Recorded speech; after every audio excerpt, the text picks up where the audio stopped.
from the States.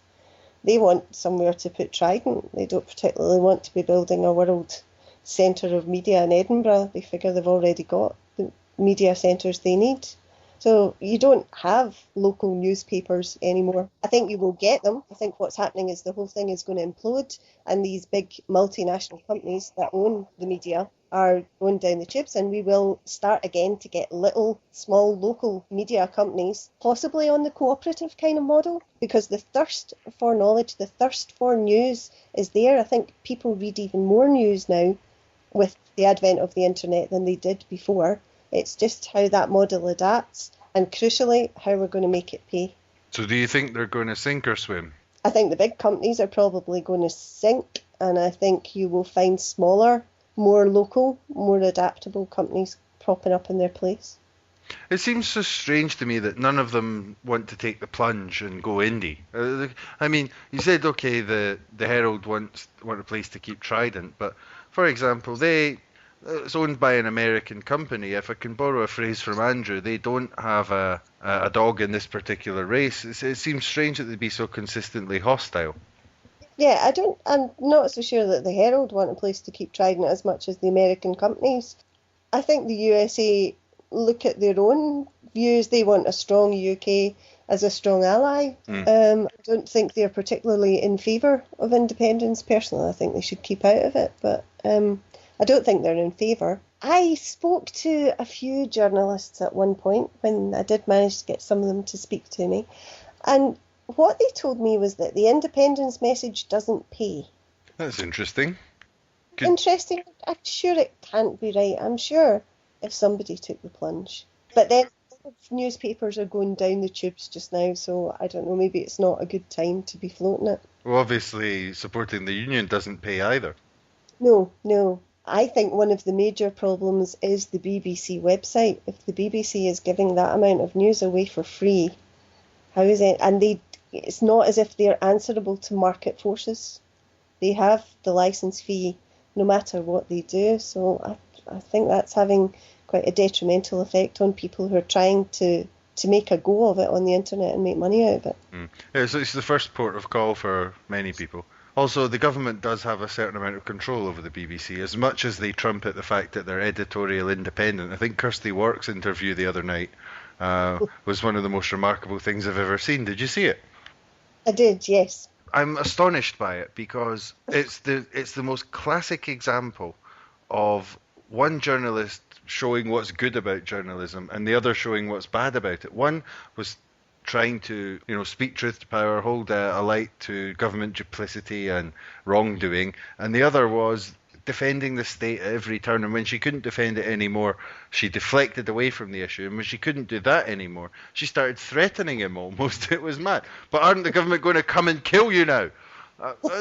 More or less, it was remarkable. I think it shows that when people talk about defend the BBC, they should be careful what they're defending, I think. Yeah, I wouldn't want to get rid of it, I have to say. It certainly needs massive reform, but when you look at Fox News and things like that, I do think sometimes you have to be careful with what you wish for.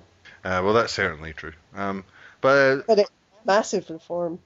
But I'll never forget the quote around the Iraq time where he said, it was Gilligan who recently wrote actually quite a nasty article about Scottish independence, but at the time he seemed to be on the ball with the Iraq thing, and he said, investigative journalism at the BBC is not dead, but investigative journalism into the British government is dead. Yeah. And I think that's always worth bearing in mind. But okay, back onto the Scottish independence topic. What do you think of the debate so far? Do you still think we can win it? I think we can, but do you think the Yes campaign have been too nicey, or do you think they're going well? I think it's going quite well. I think we can win it. We're constantly being told that we can't win it and everything's dire and everything's bad. But then if you look at what happened at the Indy rally, I mean, there was a very, very healthy turnout there and lots of people who couldn't turn up for other reasons. So I don't think we're doing nearly as bad as they would have you believe.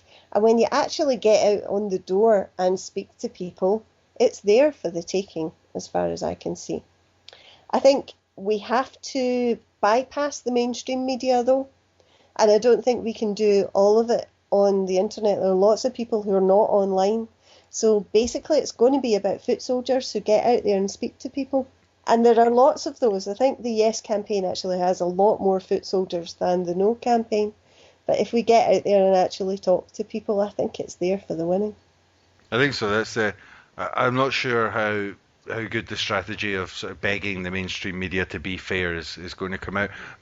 We saw all that about the polls in the 2011 Holyrood elections. I mean, a few weeks before the Holyrood elections, people were choosing Ian Gray's cabinet for him and deciding how big his majority was going to be. The polls right up to the very, very end at that election were given as a completely different story from what happened.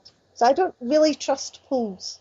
Whether they're good for us or bad for us, I wouldn't put a lot of store on them. In a certain sense, in this campaign so far, people are using the polls as a stick to beat each other with as well.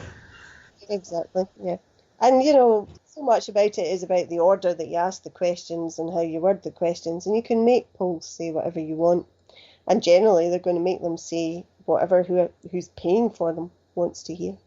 Yeah, I think that's the case. Okay, so Lynda, thanks very much for coming on. That's been good. I believe you have to go now. Yeah, it's been nice having a wee chat with you. And we'll get you back. Hopefully we'll get you on for all that again further down the line. Thanks very much. Thanks. Bye-bye. Bye-bye. So there you go. That was the conversation with Lynda. You can get her on Twitter as Snow Thistle. And obviously you can find her at Newsnet Scotland as well.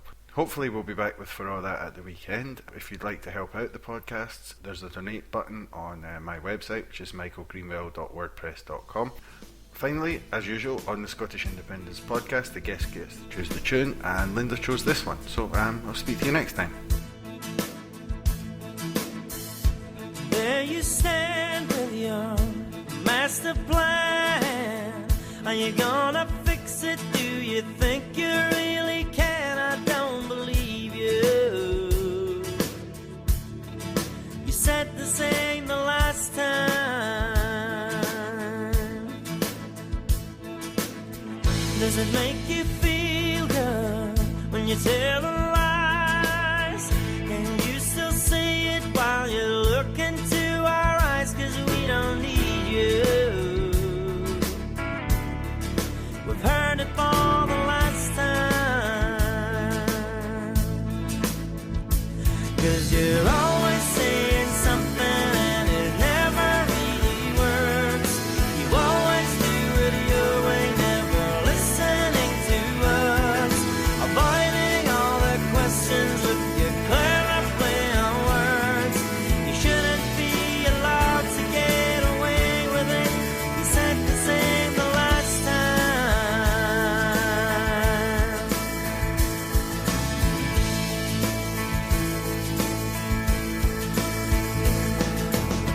Do you think you fooled us? Do you think you're wise?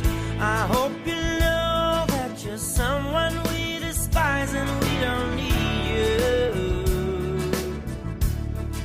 We've heard it for the last time.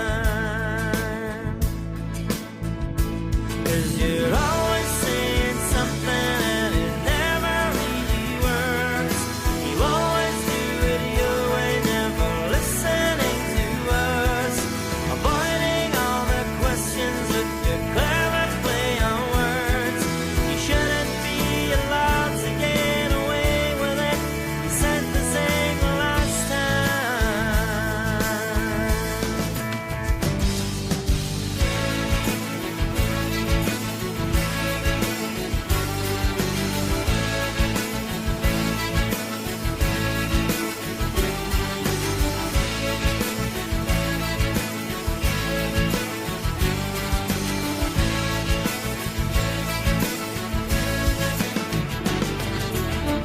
Does it make you feel good when you tell the lies? Can you still say it while you look into our eyes?